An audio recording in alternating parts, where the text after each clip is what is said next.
So I'm not going to lie, this video is a direct response to a video that was posted by another content creator within the Ashes of Creation community. And this person, Xillin, posted a video that talks about guilds and specifically large guilds, so like mafia guilds or Zerg guilds.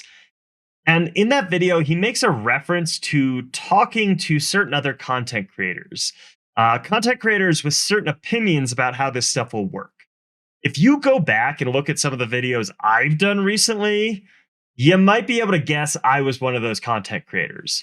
But anyway, this video is going to be focused on bringing up some of the points he brings up in that video, and then going over my opinion and obviously why I think I'm correct on that.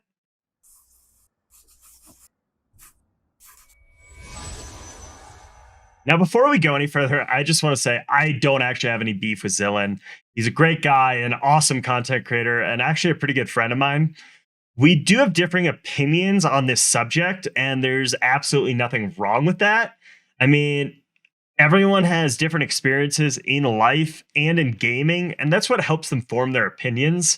And honestly, the fun of a discussion is hearing those different viewpoints and then presenting your own and having an intelligent conversation about it. If you go into a conversation or a topic unwilling to budge, thinking you're always right, you're never going to actually learn or develop as a person.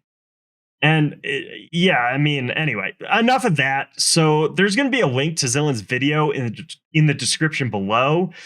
Go check him out if you haven't already. If you do enjoy his content, drop him a like and subscribe. Show him a little support. And then a little shameless self-promotion here. Please do the same for me. It really helps the channel out and will help keep this content coming. But anyway, so in Xillin's video, he talks about Bob. And Bob is a streamer with at least 10,000 followers. And 10,000 of those followers want to be in his guild and playing with him. And he compares trying to fit 10,000 followers into a single node, kind of like being or doing a wedding reception seating chart. You have the important people, the people that know the bride and groom really well, close to the center, close to the head table, and the less important people get pushed to the edges. So in Ashes of Creation, you know, the people who are close to to Bob, the people who are close to Bob will end up in his node. The people who aren't will get pushed out to the edges. And that's not going to feel really good, right? And he says, you know, people aren't going to like that and they're going to end up leaving, which is true. And I mean, we don't know the exact mechanics to node citizenship or exactly how they're going to work. They've talked about a soft cap at one point, but I think that was like over 3 years ago. But anyway, either way, you're not going to want to fit 10,000 people into one metro, even if you could do it. So I do actually think comparing it to the wedding reception table seating chart idea is actually a really good way to look at how citizenship may work in large guilds. I do want to bring up one point, however, and that's the fact that a guild of 10,000 people will probably be able to control far more than a single metro, right? They may be able to have multiple metros, so they're not just fitting 10,000 people into a single area. And I will say that Bob the streamer, with his just unorganized mass of people, is probably not going to be very efficient and won't be able to control as much territory as a really organized guild. But I would think that an organized guild is probably... So an organized guild of 10,000 players is probably going to be able to control, I would say, maybe 3 metros and 3 castles, especially if those 10,000 players are pretty active, right? I guess, so there's one thing to make a distinction, right? There's members within the guild, and then there are active members, because you may have 10,000 players, but only 1,000 of them are pretty active. So like you're not able to get as much done. But if you have 10,000 players that are playing a decent amount, so well over 20 hours a week, and you're organized and coordinated, you should be able to control a decent amount of territory in a server where there's 10,000 concurrent players online and up to 50,000 total players within the server. And now I have done a video on anti-Zerg mechanics within Ashes of Creation, and I do believe that Zergs are not going to be super effective within this game, but that doesn't mean that large guilds are not going to be effective. There are a lot of systems in place that means it's going to be more difficult to manage a large guild. And those include things like the guild size cap. So, yeah, you may have a size cap of 300, or if you want some of the perks, you may be looking at 50 to 100 person guilds. But these large organizations are still just going to figure out how to organize and split all of these guilds into these different little sections based on what is best for the guild, and they'll organize them together and they'll all be under one name or one flag.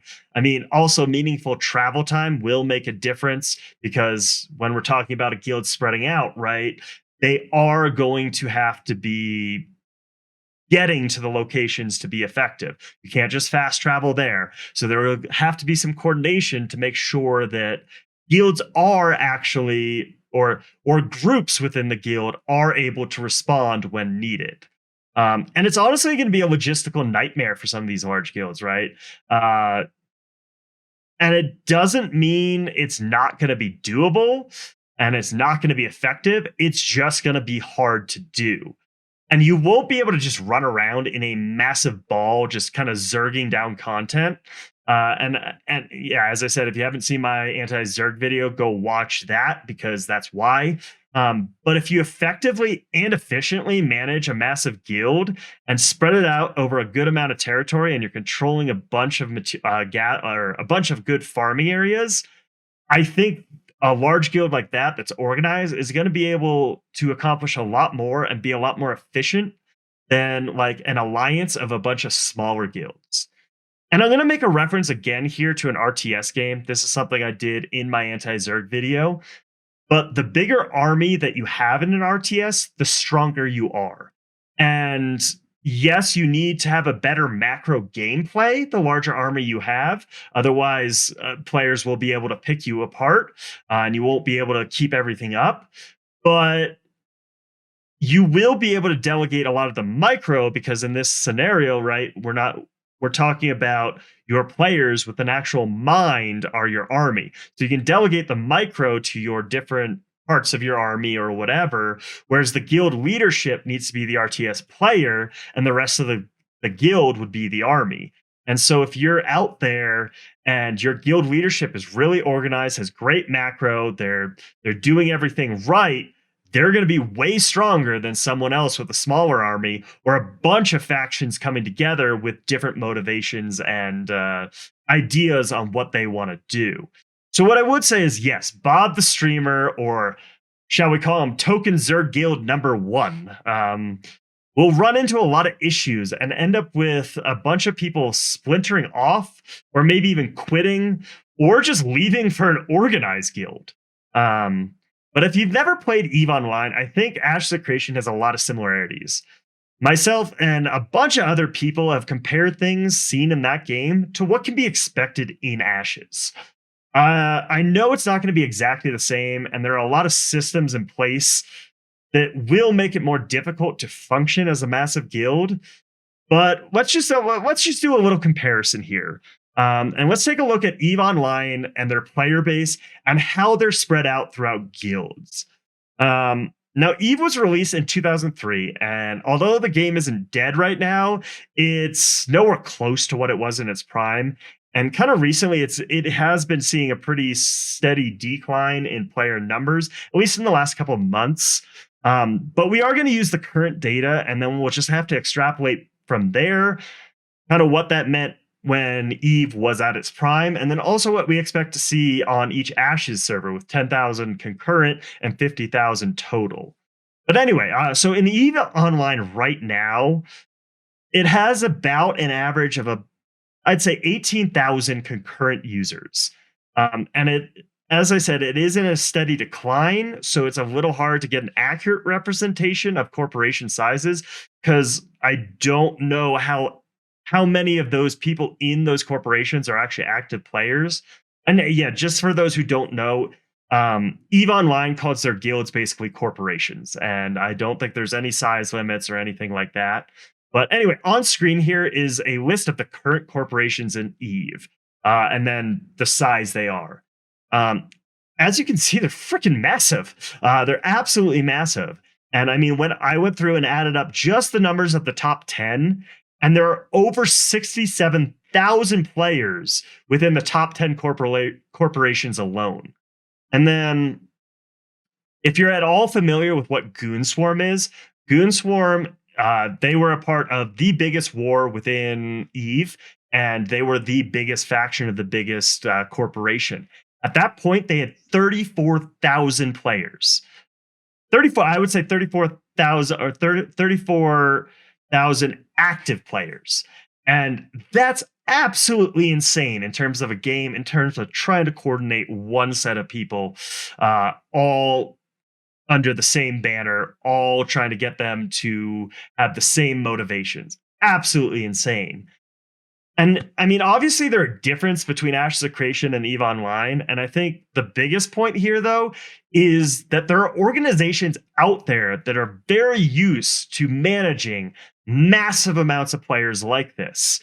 And I know we have some pretty large guilds in or interested in Ashes of Creation already, including Legacy, Checkmate, and Envious.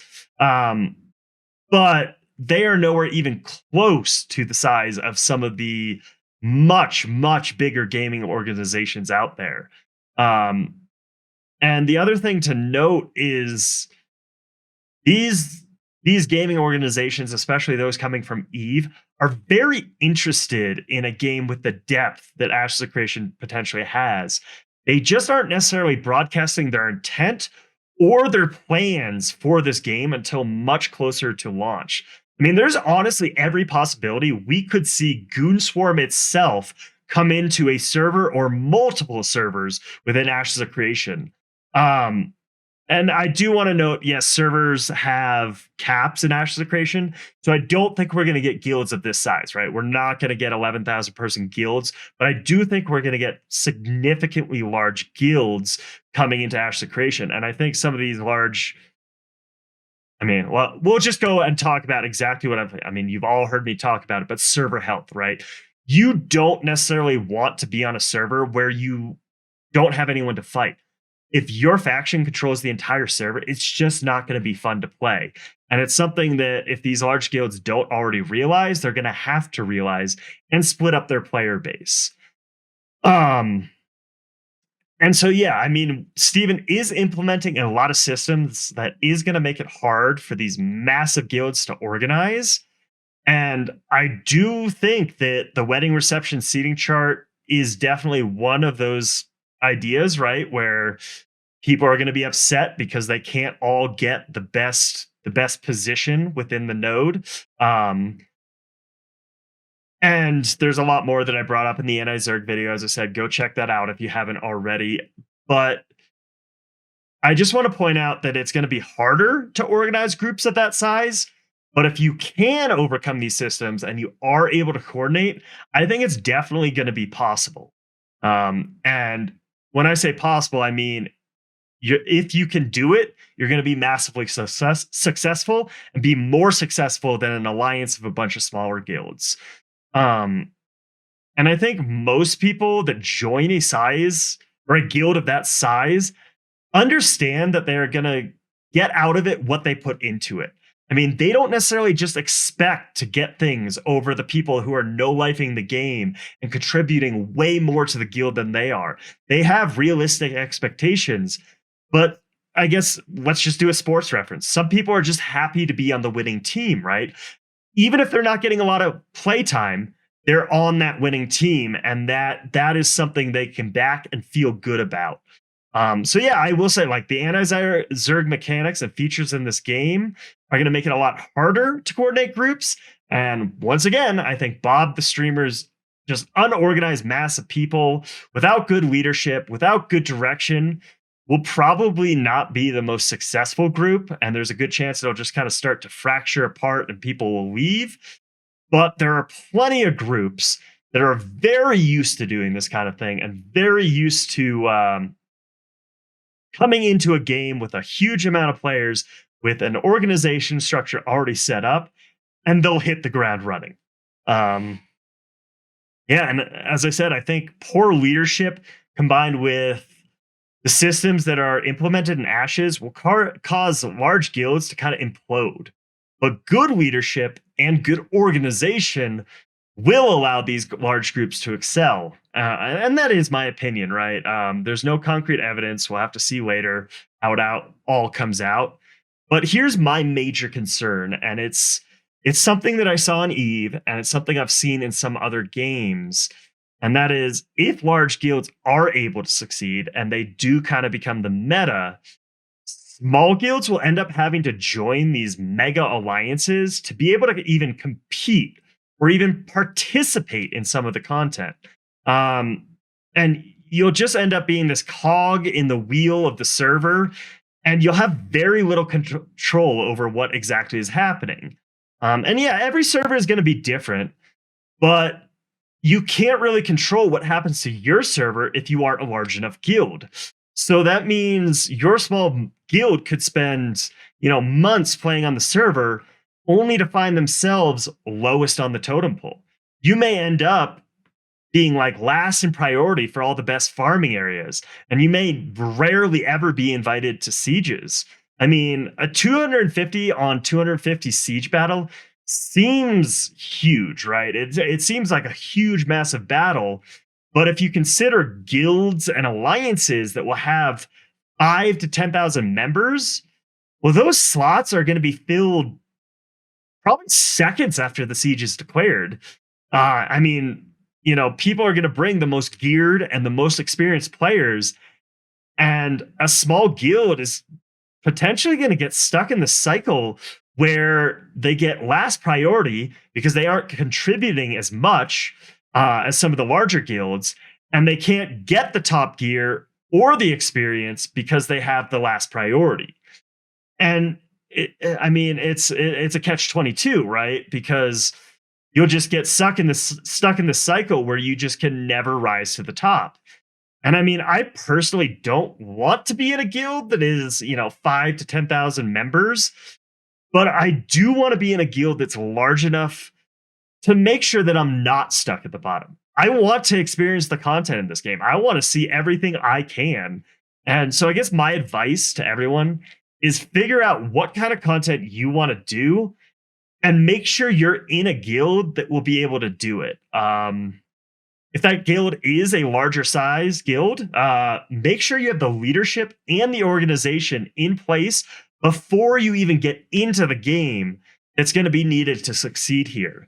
And honestly, yeah, I would love most servers in this game to be a bunch of smaller guilds, but my experience with some sandbox games and EVE Online and things like that, I just don't see it happening, even with everything Steven's going to try and do to make it hard for large guilds to succeed. But that's my opinion on the subject. That's what I got for this video. It is just my opinion, and I definitely could be wrong here. As I said, I can't wait to go back later and look and see if Xillin was right or myself. And, if I'm right, I'm going to do a little bragging to Xillin, of course. But anyway, let me know what you guys think in the comments below. Thanks for tuning in. We'll see you on the next one.